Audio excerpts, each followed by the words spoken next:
bring up Elizabeth to introduce her, I want to tell you a little bit about our organization and the two sponsoring organizations who generously worked with us to put this event together. So, Young Americans for Freedom at Virginia Tech, we are a student nonpartisan club on campus, and we advocate for the principles of limited government, free enterprise, strong national defense, individual liberty, and traditional values. We are a conservative activist group, so we advocate for principles and not politics. So we don't campaign, and we're not affiliated with a political party. We do things like the 9/11 Never Forget Project, if you ever see the flags on the drill field in 9/11. Other activism events last week we had a funeral for Halloween. It was fun. And we do other things. This week is Freedom Week. If you came and saw our table today, you signed a card thanking the veterans for their service, and we are sending those to veterans at VT later this month. So that is what we do. We also bring in conservative speakers on campus, and that is the way that we reach a lot of students with our ideas. So in the past, we brought in Baby Buchanan to speak about immigration. We brought in Herman Cain to talk about his experiences and also like diversity. We also brought in Chris Horner, who spoke about environmentalism. So that's what we do. When you walked in, you got a pamphlet about how to connect with us, and we have our next meeting on Tuesday. And we'd love to see you guys there if any of these messages you hear resonates with you.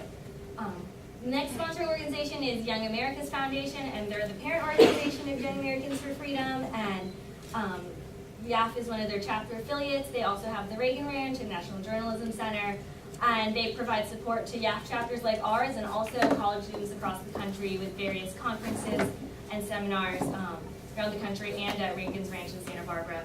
And lastly, we have the Clear Blue Blues Policy Institute. It's an organization really close to my heart. The Obenshain is on the board there, and they work on preparing and promoting conservative women leaders through activism initiatives and also maybe speaker programs and conferences. So without further ado, I want to bring up Elizabeth Campbell. She was just elected as the next chairman of YAF starting next semester, and she's going to introduce our speaker tonight. Thank you.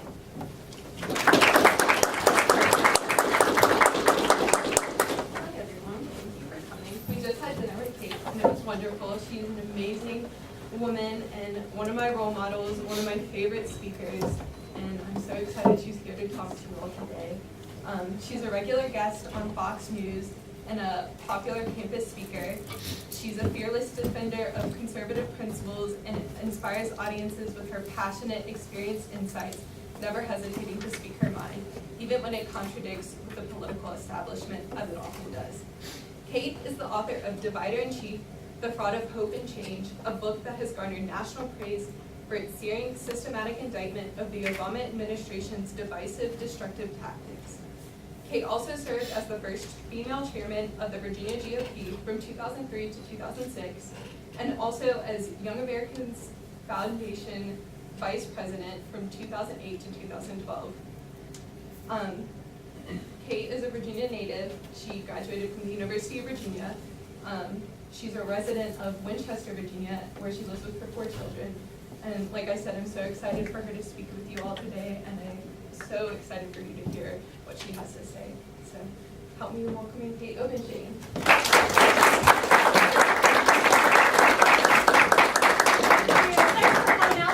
I wish you hadn't said the UVA part. I did go to UVA, but my entire family has gone to Tech. We have a family farm, Prices Fork Road. That's our farm down there next to, what is the new place that they're building?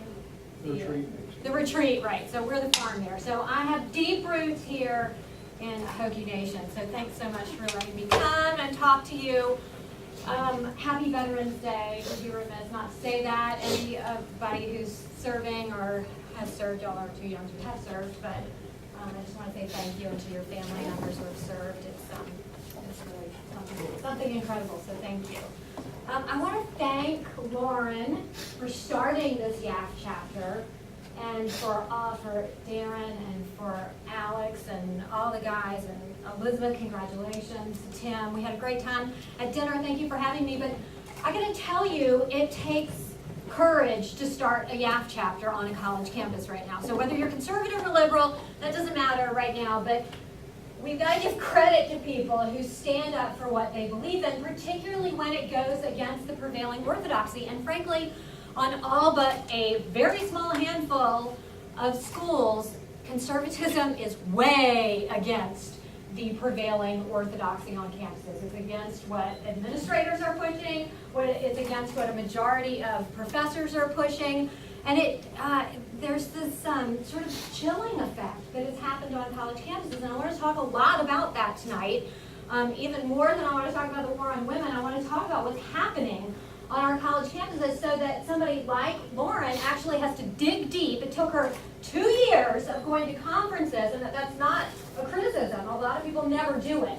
But going to conferences, Young Americans Foundation, Claire Booth Luce, and saying, okay, I can do this. I can take on, and I did it when I was at the University of Virginia, and that was almost 25 years ago.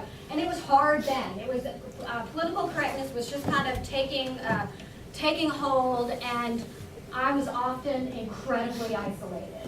And I'm not that crazy of a bomb thrower. I mean, I'm pretty respectful as a human being, so I really didn't need to feel quite that isolated, but I was, because the things that I was saying, gosh, back then it was about divesting from South Africa. We had all these protests. They were holding hands around the rotunda and stuff like that, and I spoke out against divesting from South Africa. And oh my gosh, I couldn't walk into a dining hall without the place going dead silent. I mean, that's a horrible, horrible feeling, like, oh my God.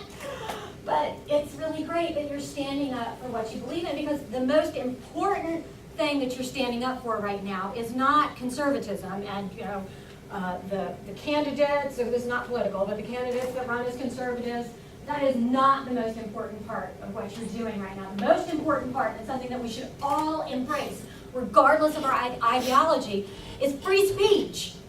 The freedom to say and to think whatever you want. And I mean whatever you want, except fire in a crowded theater or something that's going to physically hurt somebody, something that's going to cause, that's a direct physical threat to somebody. You should be able to say what you want. Even, especially on a college campus, if it offends somebody. You know, stop with this sissiness of, oh, you've hurt my feelings. That's okay. It's okay to have hurt feelings, because, you know, if Lauren couldn't say what she wanted to, and often she can't, and you got some stuff here at Tech which says she can't say what she might want to say. If she says it and you find it repugnant, you get to argue with her.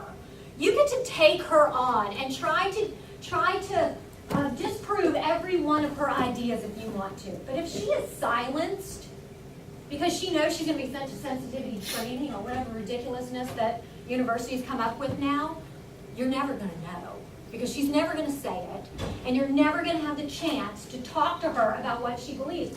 And what's this notion that we need to be protected from ideas that are different from ours? How does that contribute to educating and broadening your minds and your thought process? It's so narrow, and it's so limiting, and frankly, you should be not upset at people's speech. You should be offended when somebody says something offensive. You should be offended by university policies that keep people silent. Because I promise you, one day, it will spread beyond college campuses if it takes root, which it is taking root. One day, what you say will go, what you think will go against the prevailing orthodoxy. There will be something, and you will be silenced. And all of a sudden, it won't be so great that you don't get to say what you think. It's just what our country is based on. And when we start saying, oh my gosh, you know, you can't say that you don't agree with gay marriage, or you can't say, frankly, you can't say, you know, I'm never going to call him Caitlin. I'm always going to call him Bruce. If you can't say stuff like that, there's something really deeply wrong with that. Is it okay that I am opposed to gay marriage and I still, I'm one of the few people on the face of the planet, it seems, who still thinks marriage should be between a man and a woman? Am I wrong for that? You can think that. You can absolutely think that. But I am entitled to my opinion. I am not hurting anybody by my opinion. And you should want me to be able to express my opinion so you could say, yeah, you're wrong, and this is why I think you're wrong, and you can convince me. At Virginia Tech, I never thought Virginia Tech was going to be politically correct because I think of it as an ag school. My grandfather was a professor of agronomy here many, many years ago, and I just think of agronomists as pretty conservative. But anyway, it's not a conservative place. Most major universities, all major universities are not conservative places. They're not liberal in the sense of open-minded and tolerant anymore. In fact, they're very illiberal. And you guys have a speech code. There's a great bipartisan organization called the Foundation for Individual Rights in Education. And they look at all the speech codes across the country, and there are hundreds of them that completely violate our right to free speech. And Tech has a free speech code that they've given a yellow light to, which means, yeah, it can lead to speech being limited. University of Virginia actually just got rid of its speech code entirely, which I could not believe. I think UVA is way more liberal than you guys. And William & Mary got rid of theirs long before, which surprises me even more. Tech needs to get rid of any of its speech codes. It's ridiculous to even have them. Last summer they came out with new guidelines for promotion and tenure for your professors to achieve promotion or tenure. And it requires the candidates for promotion to repeatedly demonstrate their commitment to diversity and inclusion. And you think, that's lovely. Why shouldn't they have to repeatedly demonstrate their commitment to diversity and inclusion? Because I like the idea of diversity. So why shouldn't anybody applying to be a professor here have to demonstrate that they agree with that too? Well, it might not be high on their list of priorities for what they want to spend their time on. It might not be their passion. It's not that they're trying to rip people apart, but it just might not be what they want to focus their time on. But you pretty much have to show that you are an activist when it comes to promoting diversity and inclusion. Now, the Richmond Times-Dispatch wrote, the editor of the editorial page, Bart Hinkle, wrote this. He says it much better than I could possibly. Perhaps all this sounds perfectly appropriate. Diversity, inclusion, yay. After all, diversity and inclusion are valid and nowadays nearly universal ideals. If that is, however, if that is how the preceding strikes you, what I just talked about, then try substituting another valid, near universal ideal, patriotism. So should a university condition promotion and tenure on whether professors can show their active involvement in patriotic organizations? Should they be made to document their contributions to a patriotic campus? Should instructors be expected to incorporate a belief in America's inherent goodness into course development? Most people would sensibly say, of course not. Professors should be promoted based on their ability, not their beliefs.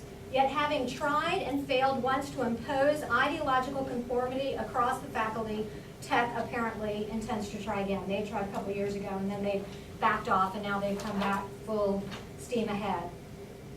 I was really surprised. I was going to come talk to you a little bit about Wake Forest and how they have this, I think, crazy bias incident review committee where you can anonymously report on incidents of bias that you see or hear on campus. So if you hear somebody make a joke or you hear something that could be offensive to anybody, you can anonymously report somebody and they will be investigated. Everyone will be investigated. Well, I can't really rag on Wake Forest because Tech has the same thing. They have a bias incident reporting system basically to inform on others when it can be jokes, it can be culturally themed parties, it can be talking about somebody's ethnicity. Now, I'm not saying that, yay, we should run around talking about people's ethnicity, but I can't remember the university, but a couple years ago, I think it was Ohio, it was an Ivy, and these two jerks were making fun of an Asian student. Walks by, they made some joke, and it was stupid, like stupid kids do. And the university went ballistic, trying to find these two people who made the joke, so that they could pursue them, so that they could send them to sensitivity training, so they could inflict the proper punishment on these two individuals. please, if you think that is appropriate for a university, we've got a lot of work to do. That is something that is silly for those people who have done. They did it and they hid because they knew people wouldn't approve. That's what you and I are for, to look at them and say, are you kidding me? Are you kidding me? And they're not going to keep doing it. But it is not the university's place then to send them to a reprogramming program so that they can learn what is appropriate to think and say. Let them think and say what they want, and then let us be able to challenge them. I had an interesting experience last year about this time at Hollins University. Hollins invited me to come, and a group, the YAF group there, invited me to come and talk, and that was really nice. You know, Hollins, all women's school. I was going to talk about women, and probably the same thing. The place went nuts when they heard a Fox News contributor was coming to speak. And they did everything they could to have me disinvited. Because what I was going to say was going to be so hurtful and offensive that they did not want this very large, actually, group of young Republicans or young Yaffers to be able to have me come speak. So they took to the internet and they went crazy over me. They said, there was one website where they posted all their comments. And one of them, the leader, posted this. So here's the deal, lovelies. Kate Obenshain, a transphobic, homophobic, and generally all-around awful person is supposed to be coming to my school in the next few months. Someone else said, I love the hypocrisy in this. I go to a very liberal-minded institution, yet she is still on the speakers list. Or liberal-minded means you have a diversity of ideas and thoughts, and yet she, who is a conservative, is still on the speakers list. There are many people in the LGBT community who feel that such a lecture would not only negatively impact the community, but would also invite people who share the opinions of Kate Obenshain onto our campus, who could incite a very hostile atmosphere. Another one, Kate Obenshain is a political commentator who has made anti-feminist, racist, homophobic, and transphobic comments that devalue the safe space that Hollins creates. As a community, we feel that allowing Obenshain to speak on campus goes directly against our university's mission statement, and as well as invalidates and dehumanizes our students. I could go on because they kept going on and on and on.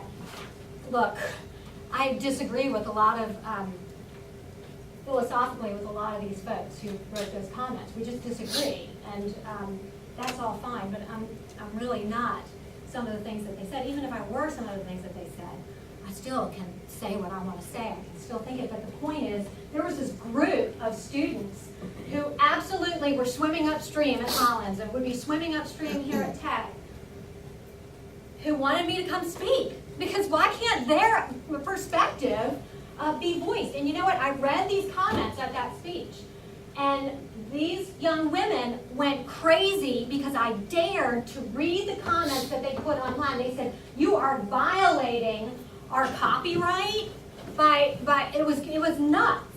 But they so needed to be protected. First of all, they needed me not to come and share with them a different perspective. It's not a hostile perspective. Well, you could see it as hostile because I disagree. But it was a different perspective, and they were so threatened by another idea coming that I couldn't even share the comments that they put online for the public. Now that shows just a smallness of mind and a real fear that is not going to help them to succeed in life. I mean, they had, all the deans were there to help everybody adjust after my talk, to help everybody work through what I said. Okay, I said the same sort of things that I'm going to say here tonight. There was nothing really upsetting about what I was going to say. I probably said some things about Hillary. I definitely said some things about Barack Obama and his policies, and I talked all about policies. I talked about the war on women and how a conservative woman sees it. I talked about Sarah Palin and the hypocrisy of the left saying, oh, you can't attack women, and then going after her with everything they've got in a completely sexist manner. I talked about all those things. And they practically needed intense therapy by the time I left in order to get through the trauma that I had inflicted. That is happening all across the country. People have got to be able to say what they think. I may offend some tonight, and I'm sort of sorry. I am sorry because I think I'm a nice person, and I don't mean to. I'm not coming here to like poke you in the eye. I used to actually do that a lot because I loved that. I loved seeing everybody freak out because it's so boring when only liberalism is spoken on a campus. I love Ann Coulter, that she goes in and she just hurls those intellectual grenades into the middle of the campus, and everybody is talking about these ideas for months afterwards. At least they're talking. At least they're, the conservatives who are like this could actually talk about what they wanted to say, talk about what they actually believe. But I'm really not here to offend anybody. In fact, I'll tell you, I've evolved tremendously on women's issues. When I was your age and fighting the battles on campus and Lauren's fighting, she's so much more mature than I was so in the battle. And I didn't try to expand my perspective. I tried to defend because there was so much to defend and so many people coming at me from so many different perspectives. I was entrenched. I got more and more entrenched. And that's sometimes what happens when people are coming at us from all sides. So I didn't really try to grow. I just tried to, I tried to grow in my own understanding of my ideas and my philosophy. But as I've grown older, I have had to learn and I've had to grow and I've loved it. I've learned a lot by coming to college campuses. I've spoken at Smith College 2 times. Is it still college? I think it is. Speaking on the failures of feminism, I think I deserve a free pass into heaven for that because, boy, they were ticked that I was there. But it was great, and I learned from them, and I hope they learned a little bit from me as well. I did become the first woman chairman of the Republican Party of Virginia when I had 4 little tiny babies. It was a crazy time to do anything like that. And I became chairman, and I honestly did not think anything of the fact that I was the first woman. It meant nothing to me. In fact, I loved it. The press was all gathered around. It was a big deal down in Richmond. And they said, well, you're going to be called chairwoman, aren't you? And I loved saying, no, I'm going to be chairman. Their heads started spinning. They were so offended. I wasn't going to be chairwoman. So it was sort of funny to me. And then immediately I went on the road, and I went around the whole state and met with Republican committees, and just to get to know everybody. I was plucked out of nowhere to run for chairman. There was a eavesdropping scandal, a legal nightmare, and so some people asked me to run for chairman, and I did. So I went around to get to know everybody, and I was stunned when I did, because after I would give a little talk, there would be this long line of people waiting to talk to me, and most of them would be women, and older women, and some of them literally had tears streaming down their faces, and they said, I never thought I'd see the day in Virginia when we had a woman chairman. I gotta tell you, I grew up a lot right then. I was like, oh my gosh, I never doubted that we would have a woman chairman. I just never did, but I wasn't in the trenches like they were in some places where there was some obstacle to women becoming leaders. So all of a sudden I had to adjust my life's perspective and say, okay, I gotta do something about this. So I started a women's leadership training program, something I never would have done. I can't stand programs just for women. But I realized we need a program just for women. And so I trained these women the first day of class, this women's leadership training program. I had these incredibly talented women in this program that had competed. They got into this class. I asked these 25 women on the first day of class, how many of you would consider running for office? This one little hand went up timidly. These strong, talented, successful women. I'm like, what the heck? By the end of this 8-month training program, I asked the same program. We talked about how to speak, raise money, talk to the media, speak in public. They know how to speak. Just gave them some skills, and I asked the same question the last day. How many of you would consider running for office? Every single person raised their hand proudly and boldly. I grew. I changed. I realized sometimes women need extra programming, extra help for summer. I don't get why it happens in some places, but it did. And I learned a lot from that. I'm constantly trying to grow in understanding why some women are so hostile to the patriarchy or white men or whatever it is. Truly, it's something I'm constant. My son just bought me this book. Oh my gosh, I have to show you this book. Because I think this shows a little bit of my open-mindedness, because a couple years ago, if he had given me this book, I would have looked at him like he was crazy, like I would ever read this for so many reasons. gave me this book, Notorious RBG.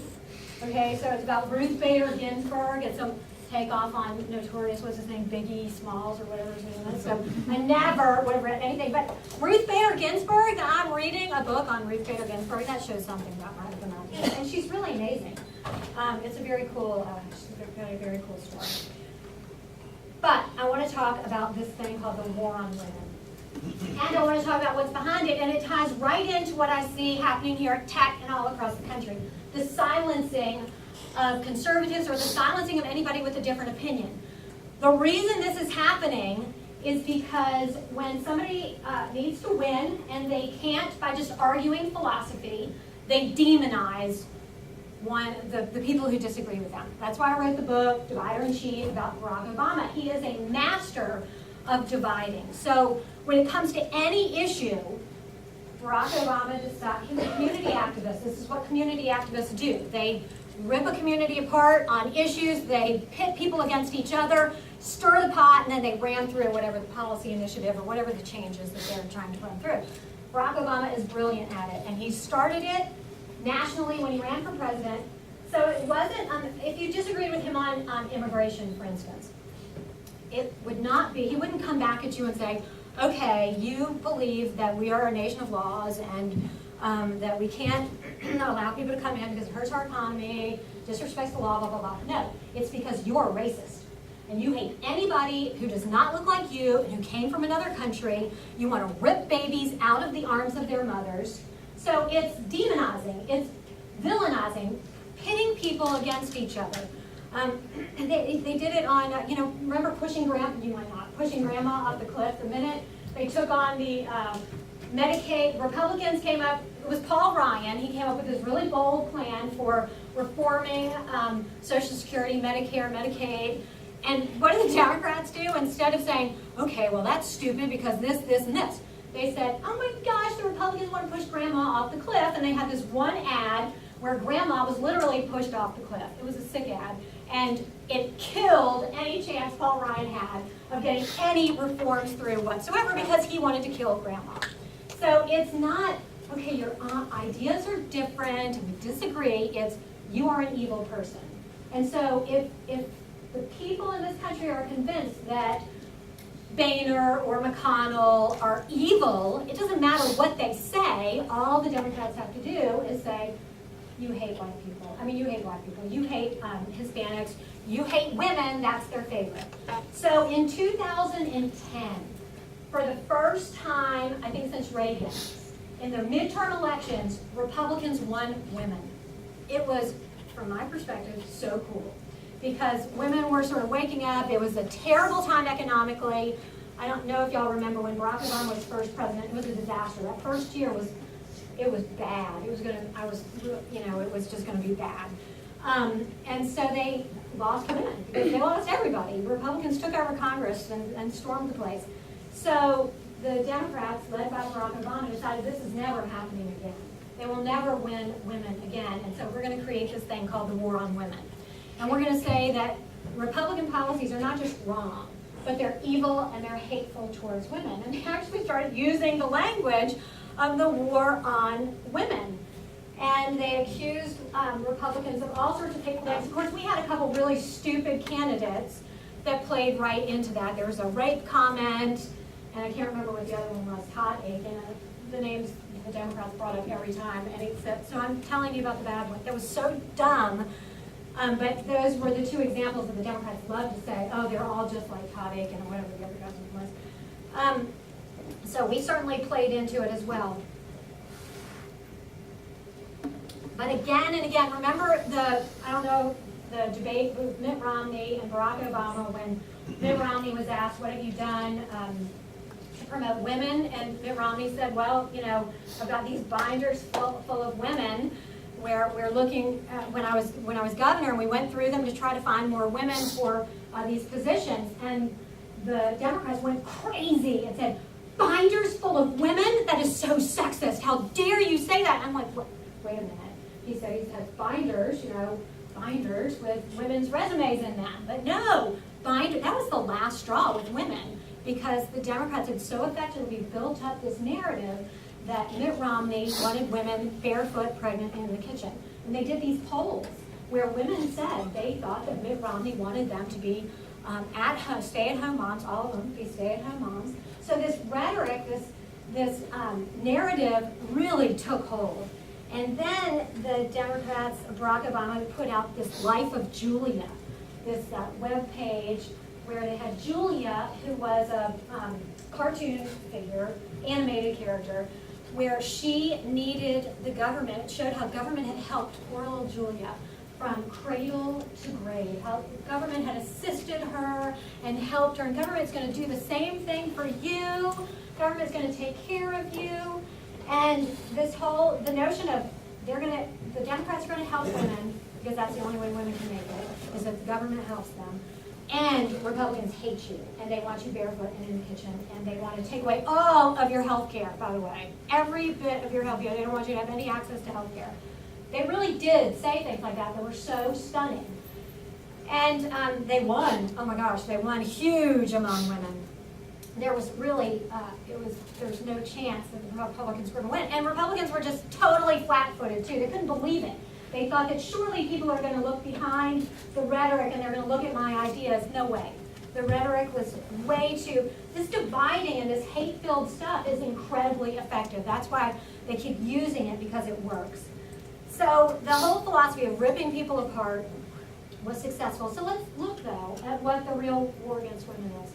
And I would not use that if they hadn't come up with it. I would say Barack Obama's policies and the Democrat policies have been incredibly hurtful toward women, and I can't stand that, because I actually want women to succeed, and they're not right now. Working women have faced steeper declines in take-home pay than men, sharper decreases in employment, and faster increases in the number of women in poverty.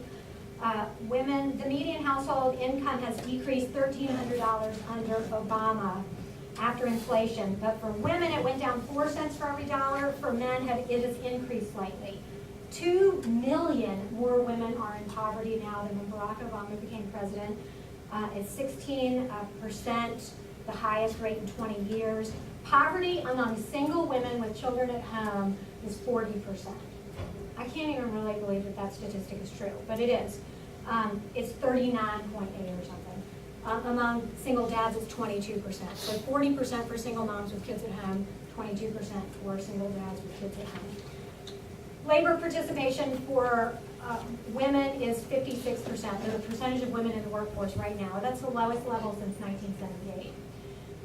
Why? It's not because Obama said, I want these women not to have the same opportunities. It's not that. It's his economic policies are naturally going to be hurtful to those who are struggling. And sadly, it's often women who are struggling. $7 trillion in new debt. Those stimulus programs that were supposed to be shovel-ready jobs and put people back to work actually has only resulted in $7 trillion in new debt.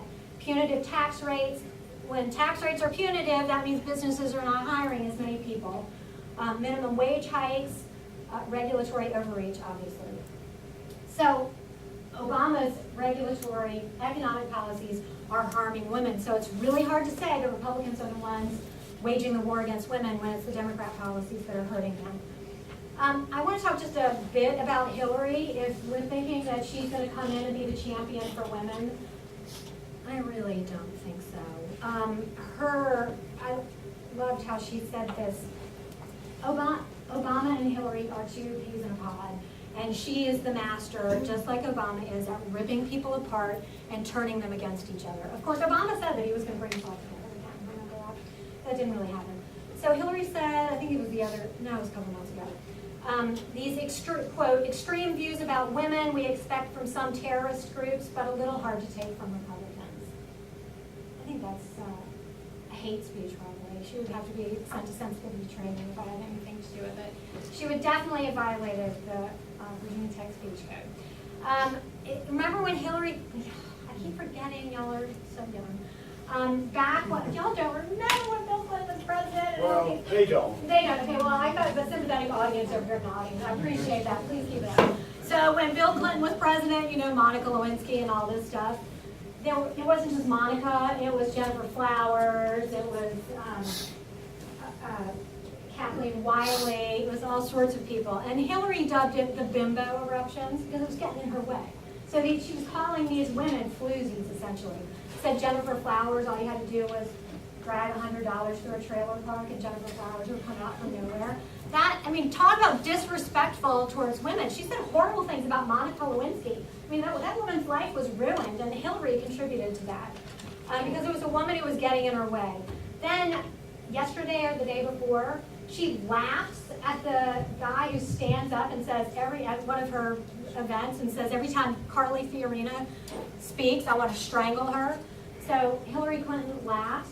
If that had happened at a Ted Cruz event and somebody had stood up and said every time Hillary Clinton speaks, I want to strangle her, and Ted Cruz had laughed, I guarantee you he would no longer be a presidential candidate right now. He would have been driven out by now. Everybody's just saying, oh, that Hillary, that guy didn't really mean it, it was just a joke. That's a double standard. And if Hillary had a modicum of sincerity about caring about women, she would have said, listen, buddy, you would never say that, listen, buddy, we don't say that about anyone because violence against women is a very serious matter, and I'm not going to sit there and listen to you. But no, she doesn't say that. If it's against a conservative or a Republican, she doesn't care at all.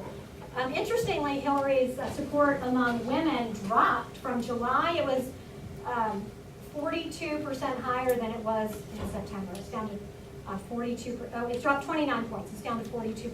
It'll go up because now, has everybody dropped out of the Democrat side? A lot. Is Bernie still in? Bernie Sanders? Yeah. That's great. But Joe, I was so sad that Joe's not running. That was going to be really fun. Hillary has two priorities for women on her platform for running. One is family leave legislation, and the other is a federal mandate requiring women receive pay equal to men. Interestingly enough, when Hillary was in the Senate, female staffers earned 72 cents for every dollar that men made, or $15,000 less than the median salary for men. I thought that was kind of interesting. Overall, the Democrat war on women, I thought that the Planned Parenthood recent videos that came out recently, Hillary at first said she was extremely concerned about them. And it took just a matter of a day and a half or something for her to come out with Planned Parenthood talking points, where she just rattled off how incredibly important Planned Parenthood is to women's health. And really, if you look at those videos, you can't help but think women are being victimized by the abortion industry and this effort to traffic in baby body parts. It is sickening to watch. If you haven't watched it and you're going to defend Planned Parenthood ever, I don't even really want to listen to you until you've actually seen what these Planned Parenthood officials had to say about selling baby body parts, about how carefully they abort these babies so they miss the key organs so that they can be whole when they sell them off. The most egregious aspect of the Democrat, liberal, whatever, war against women is one that is just so flagrant in our faces. I can't believe that conservatives don't talk about it more. And that is the deafening silence among radical feminists about Islam and radical Islam and Sharia law. And that is something, when I was speaking at college campuses last year, oh my gosh, the liberal students went nuts, and they said that I should not even say the words radical Islam, that I should not be allowed to say those words. So if I'm offending you on that, yeah, you deserve to be offended. I mean, radical Islam is a huge problem when it comes to women and women's basic decency and rights. And for Hillary Clinton or any liberal woman not to stand up and vigorously oppose Sharia law and, frankly, radical Islam wherever it exists in the world, it is wrong, it is disgusting. It really worries me, and I think it exposes the fact that she's not really concerned about women and women's rights around the world.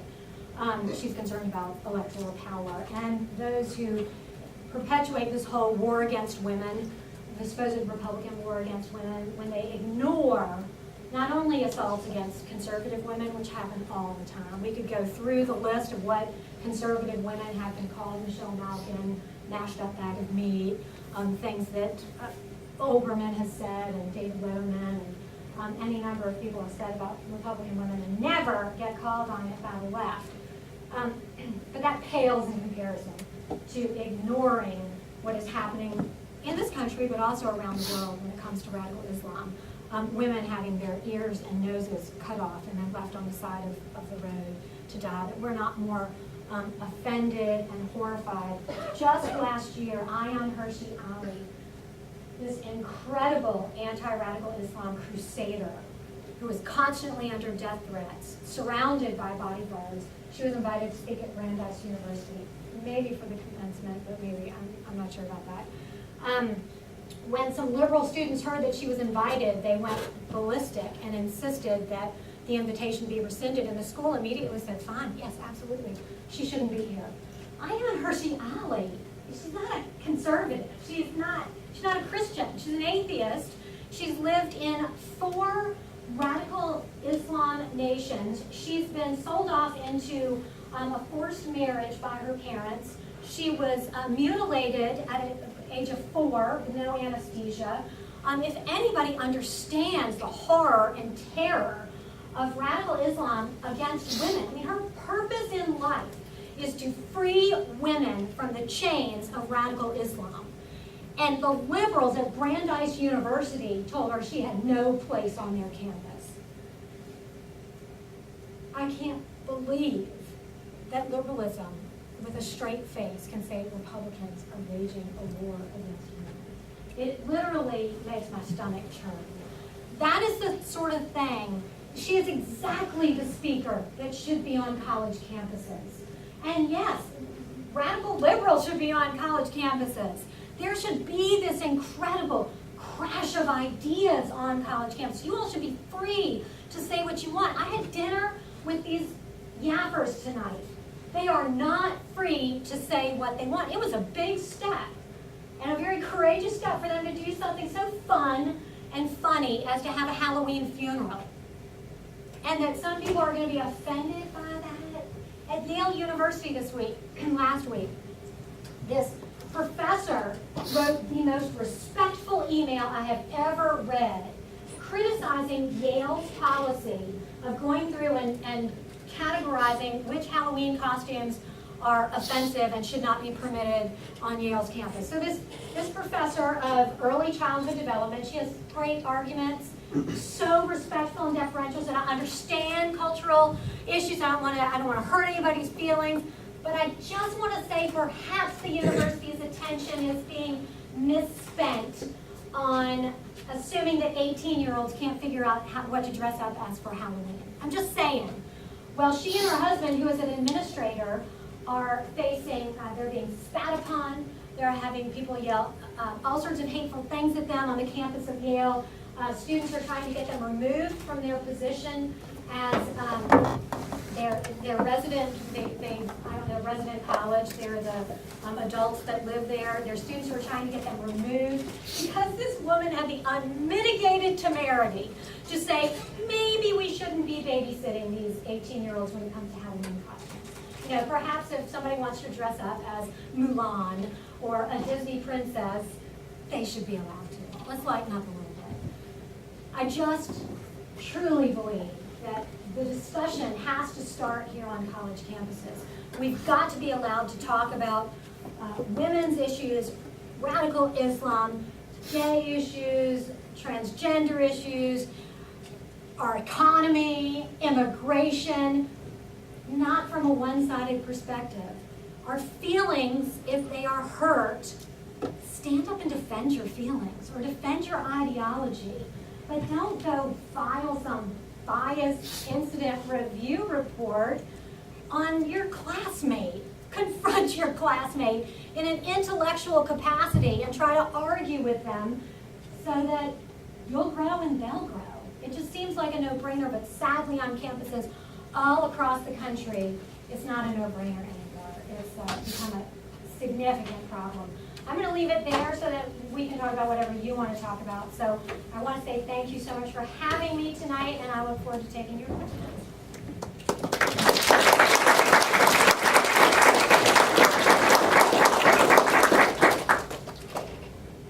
Yes? So very recently, I used to be much more involved with the YAF, and now I got pretty busy, but recently I was... Well, we'll fix that. Oh, yeah. I was offered a meeting with administration based on my views on Halloween, and they wanted, Based on your views on Halloween. based on what was going on here with the whole costume thing. Okay. So I was offered a meeting, and basically like they were trying to force me to go to this meeting, and they wanted to talk to me about how they could create a policy that would require fraternity and sororities to attend diversity, like diversity classes, to make sure we knew all about diversity. So I was wondering, what would be your response if you were put in that position? It's interesting, you know, my 17-year-old son, they do all this stuff at their high school where, you know, you do these programs where if you have if you're black, you take a step back, if you're white, you take a step forward, you know, and then they end up like this, and you know, my son's feeling all guilty, but he laughs about it because he said, we are the most sensitive generation ever. We are the least prejudiced, we're the most tolerant, most accepting, because we've been fed this from day one. I guess what I would say is, did you go to the meeting first of all? No, I had like a long email conversation with him, and I basically just said like I'm not gonna go through with that. 'Cause you Yeah, can't make me that's do it. what I would say. I mean, I personally would go because I'd be so curious to Yeah. see what they would say. I know that they had sort of a round table after the YAF chapter had their Halloween funeral to sort of talk about that and deal with that. I don't think that's something that you really need to participate in. I think you need to go out there and do what you feel comfortable doing. You know, this whole, what is the word they use? We need to be sensitive and we need to be respectful towards one another, create a atmosphere. There's a word that I'm... Safe space? No, not safe space, but that's the general idea. You have to be respectful to one another. That's all a guise for we're going to control what you say. You know, we're going to clamp down on your speech, and that's not okay. I mean, if I were you, you're a YAFer at heart, obviously. I would dress up as Pocahontas. I would. There's nothing disrespectful about that. I would dress up and have fun. I would have a culturally themed party that's not rude, and I love what YAF did, that they had that funeral and they, you know, buried costumes that could, because it's fun, it's light, and it pokes fun at how absurd this hysteria over not hurting people's feelings has become. It is over the top, and it's not what our education is supposed to be about. There is so much that's happening in the world that needs your brilliant minds focused on it. There are problems that you can solve, and the silliness, this distraction. I mean, gosh, have a roundtable about how to cure cancer, or what innovations can be made, or how you can help the homeless population in Blacksburg. And I know actually Tech does a lot of great stuff with reaching out and helping the community. But I would not lower myself to participate in cultural sensitivity programs. Anything related to group think, how we're supposed to think and what we're supposed to say, I wouldn't do it. Who else? Who's got a question? Yes. I read recently that the Planned Parenthood videos were fabricated and heavily edited to the point where the message that's being put across shouldn't really have any weight at all. Why is it still a talking point? Like, I understand that abortion is an important divisive issue, but why is why are people still attacking Planned Parenthood and using that as a talking point? Because the full videos were released. The whole things were released. But the snippets that you saw, yeah, they were edited. But the people said what they said. You know, that doesn't discredit what is on the edited version. If you see the edited version, you're like, wait a minute, I want to see the whole thing. You can go see the whole thing. The whole thing is online, and so it absolutely is still an issue. It's far from a talking point. It is an issue. When Planned Parenthood claims to be so focused on women's health, when, by the way, there are 9,000 clinics across the country that deal with women's health issues. Planned Parenthood is not the only provider of women's health care services. It is absolutely an issue when paid employees of Planned Parenthood are seen callously laughing about baby body parts, about how they are going to get the most money for an aborted child's insides. That is an issue. And even Hillary Clinton, when they came out, she said, said, I'm concerned about it. Of course, before she got the talking points, she said, I'm concerned about it. Anybody who watches those videos, their stomachs will churn. It is absolutely an issue, and it's not going away because it's not somebody else saying it about Planned Parenthood. It is Planned Parenthood articulating what they do in the trafficking of human body parts. So it's going to keep on being an issue. Yes. So I would just like to go back to your point about how dressing up as Pocahontas isn't harmful. And the thing about that and the whole conversation about cultural appropriation is the fact that these are minorities who have been subjected to incredible violence and pervasive racism, not only by individuals, but our institutions are discriminatory against them. And so Are currently discriminatory against them? yes, our entire U.S. We don't government have, we history don't have laws that are, protect people from excuse me, discrimination? I am speaking, and I think Okay, this is a I'm Q&A. asking you a point about about what you just said. Our current, we don't have laws that protect people? Oh, we do, they're just not properly enforced. And if you look at the United States history with American Indians, you look at us pushing them off their land, making treaties, breaking them, and then pushing them onto reservations. And the problem with Pocahontas costume specifically is American Indian women are twice as likely as I am to be sexually assaulted in their lifetime. And I have a 1 in 4 chance on this college campus of being sexually assaulted. So to dress up as a character who was a historical figure who actually was not how she was portrayed in the movie. She was not 18, she was 12 years old and married off to an older white man against her will. So it's not a love story, and it does perpetuate harmful stereotypes about Okay. minority women So what do you being think the solution over-sexualized. is? What do you think the solution is? I think that, Specifically about Pocahontas costume. I think that if people of that minority tell you, I'm offended by this costume because it represents a history of racism and violence against my people and me continue to this day, I think that that trumps whatever you want to dress up as. Dress up Wait, as, you think it trumps whatever you want to dress up as? So what do you mean? You think you shouldn't be allowed to dress up as that? I think you should not dress up as Pocahontas. As your choice? Yes. Great, I agree with you totally. What you just said there, I have no problem with somebody of American Indian descent coming up to me when I'm dressed up, or my daughter, you know, my 12-year-old dressed up as Pocahontas, coming up and saying, I'm so hurt. I am so hurt that you're doing this. You know what I would do? I'd probably go take off the costume. If somebody I came into contact with. However, what I have a problem with is a university spending its time telling people they shouldn't dress up as Disney princesses. I think it is silly. I think it can be a one-on-one thing, absolutely. Have a dialogue and discussion, but for a university to come in with a strong arm, as they're doing at Yale, they're talking about it here at Tech, they're not coming in with a strong arm here. That's next. But what they're doing at Yale is they're saying, you may not do this. We are going to enforce this.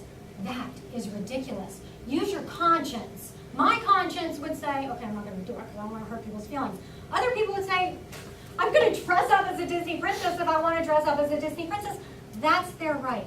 Argue with them, but let them do what they want to do. It's freedom of expression. This brings me to my next point. So you talk a lot about how words are just hurting feelings and they're silly. But here's No, the I'm not saying thing. words are silly. Well, you have mentioned Words are a silly. big, You oh have yeah, said, this is silly. Telling people what costumes to dress up in is silly. you That's have what I'm said that you noted, I can't remember what university, but you noted the 2 men making the comment at the Asian Right. woman and how that was just silly and rude. But here's the thing, It was if you, and I'm speaking from a place of great privilege, I am an upper middle class, white, cisgender woman who attends A what Virginia- gendered women, what did you say? cisgender. What's that mean? I identify with the gender that I was assigned at birth. Gotcha. Yes. So, I speak from a place of great privilege when I say that maybe somebody coming up and making a comment about me is just hurtful. But when you talk to minorities who have been systematically... You're giving a speech, so just tell me, what, do you want something different from what we already established that you wanted? I would just like to question... Do you want a rule? I would like to question your idea that everyone can just stand up to their bullies, and if you just really So you believe that do want that's a not rule. true. No, I would question your argument that everyone has equal free speech. You want everyone to have equal free speech. Yeah. But as a person, Everyone does have equal free speech. as It's not a constitution. person of color in this in this country, as a person, as a transgender person in this country, you cannot speak up without worry of being violated or being the victim of violence. Okay, by the way, you haven't told me what you want to have happen specifically related to the Halloween costumes. You're just making a point that it's harder for some people, is that right? You were kind of derailing my conversation if you would I'm listen not to what having I'm a conversation saying. because I'm the speaker, you ask questions. But you're not saying what you really want. My guess is what you're saying is you want more of a policy. But I don't want to be imposing that on you if that's not really what you're saying. But one point I do want to make is that these young conservatives feel that way. When they talk about stepping out and saying what they really think, they are just like what you talked about, the transgender person. That's how they feel. It's scary to say what you want as a conservative, to say what you really think. And a lot of times on campuses, the prevailing liberal orthodoxy sweeps away the concerns of young conservatives who want to have the opportunity to say what they think too. I'll promise you I'll stay here and talk to you as long as you want, but I want to ask about other people who have questions, ask them as well. And if they don't, then we can come back to you. Yes? I understand what you're talking about with cultural appropriation on like an individual level and individual freedom, Yeah. freedom to dress up. But what would you say about institutions like that, like the Washington Redskins or the Cleveland Indians? Do you think that, you know, maybe there should be a push there, not necessarily a rule against it, but like the Florida State Seminoles, they have a good relationship with the Seminole tribe and they've agreed that that's not an offensive thing. Washington Redskins, it's like saying the Washington Whiteskins and the Washington Blackskins. Do you think something should be done with that? I think there are a lot of American Indians who like the Washington Redskins being Redskins. There's some who don't, there's some who do. I think the free market has to decide. I think if enough people are offended and opposed, they're going to stop buying Washington Redskin gear. They're going to stop going to the football games, and they're going to change their name. Do I personally want them to change it? No. I love the Washington Redskins. I think it's honorable. I think it's intended to elevate our culture and our history, so I'm not offended by it. Do you think that's maybe stunting the ability? I mean, there's not very many American Indians left in the country, so, you know, letting capitalism decide, it's going to stay there forever. No, I think that there's a pretty big movement to get the Redskins to get, it's not just the, you got national broadcasters who are refusing to use the term Redskins. So it's not just a segment of American Indians.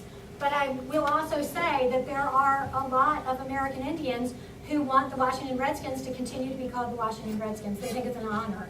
So, no, I get what you're saying, but I do not think that it's impossible or even unlikely. I'm guessing that within a matter of 5 years, they won't be the Washington Redskins anymore. I think that whoever will win that one. So I think it's just a matter of time. Yes? So when I talk about like the war on women, feminists will often come at me and say like, oh, no voter is no opinion. What do you have to say about that? Like, how would I combat that?